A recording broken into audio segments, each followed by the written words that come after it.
Serene coastal waters, ancient town and bustling markets.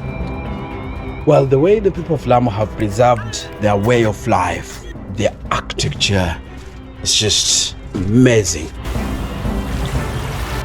This is Lamu Archipelago at the Kenyan coast.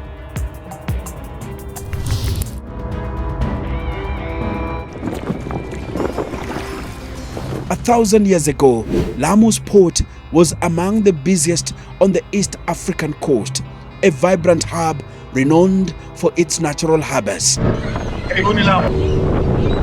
Seafarers, traders and explorers from across the world converged here, making it one of the trade capitals of ancient Africa.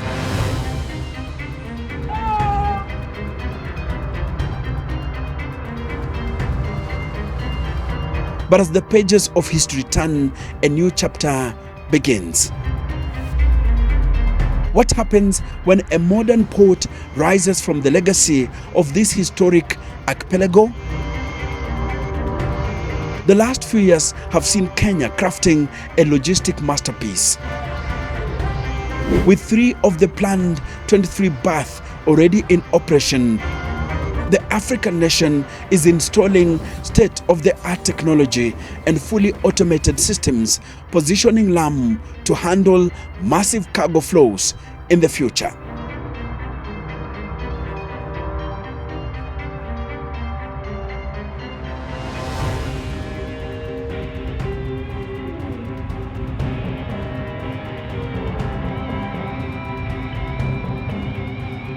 Lamu is poised to become the port of the future, setting the stage for fierce competition with Africa's major East Coast hubs like Durban and Djibouti, the port that leads in efficiency and capacity to dominate maritime trade.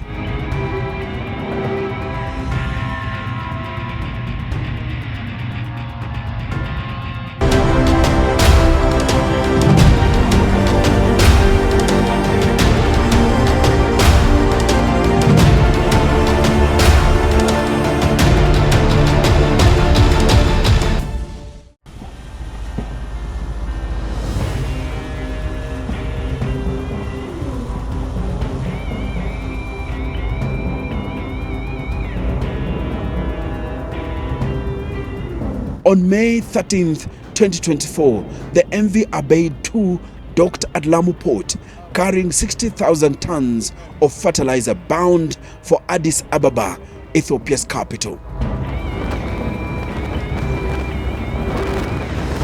The cargo was offloaded,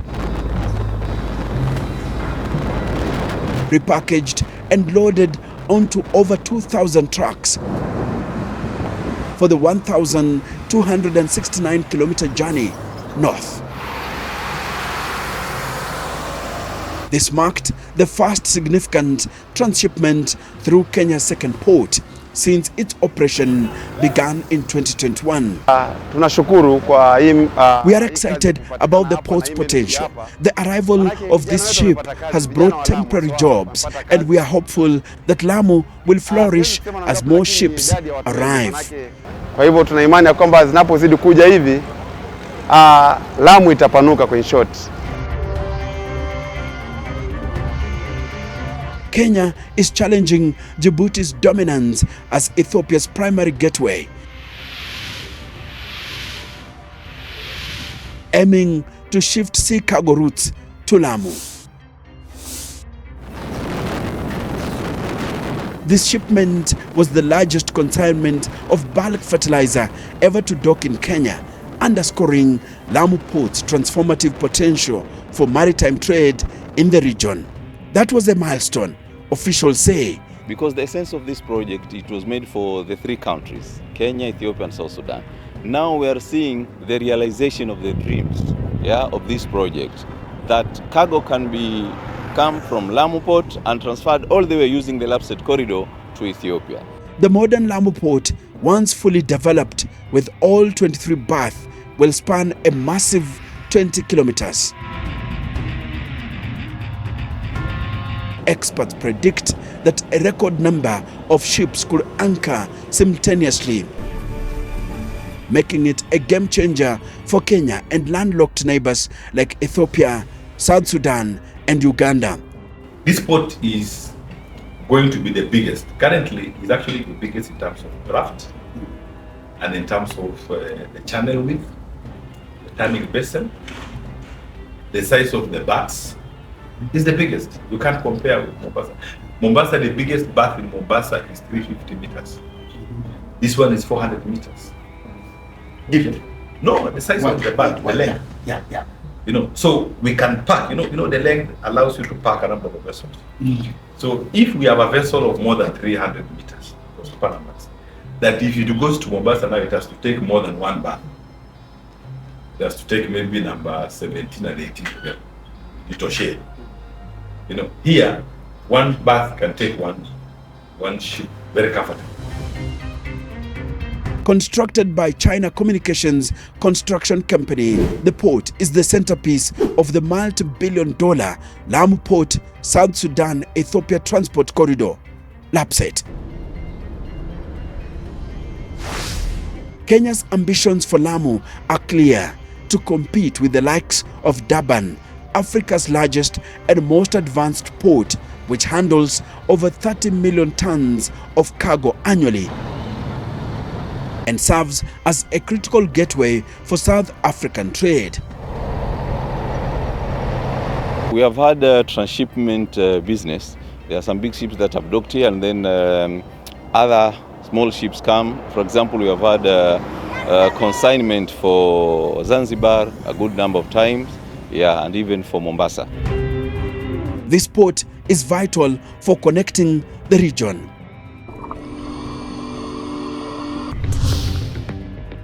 Lamu's deep water harbour at 22 meters can accommodate post-panamax ships, offering a significant advantage over Mombasa's 15-meter depth. Mass is also one of the gates we are really looking for, and they have given us a lot of that they are coming with big ships now.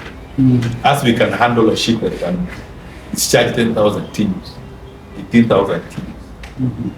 So here in Lamu. So we are looking forward to bigger business. We already have the inquiries for all vessels. This one which wants to take like 2,000 units. So we also have to bring they call abnormal loads. There is a windmill in Meru. They want to bring these turbines. So they are very long, 100 something meters. So if you put it in Mombasa to get that space, you consider as a containers, the machine, and how to move, even to get out is the problem. But here, it is direct. The port is clear, the roads are clear, the gates are clear. As Lamu Port prepares to welcome a new wave of shipments, the rising tide of trade is set to lift the fortunes of those living on the islands of the Lamu archipelago, bringing a bounty of economic development to their shores. Some want to ensure the young people of Lamu are market ready. Our youth need to be trained with necessary skills.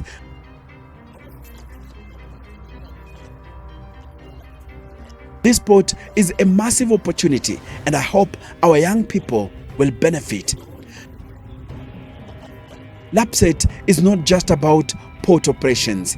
Kenya plans to create an industrial zone offering jobs in agriculture, fisheries, manufacturing, logistics, and trade. With 45 ships already docked since inception, Lamu Port is steadily rising to its potential. However, the success of this ambitious project depends on the supporting infrastructure, like roads that connect it to the rest of the continent. The full realization of the port potential has been affected by the slow pace in the construction of the supporting infrastructure, including link roads and railway lines.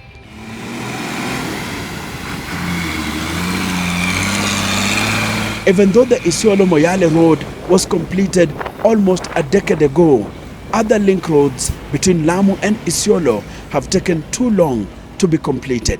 The Kenyan historian understands the insecurity caused by Al-Shabaab threat in the Kenya North and in Lamu County, and the general lack of funds have contributed to the slow-paced construction. My name is Enoch Sikole, and I am the Kenyan historian.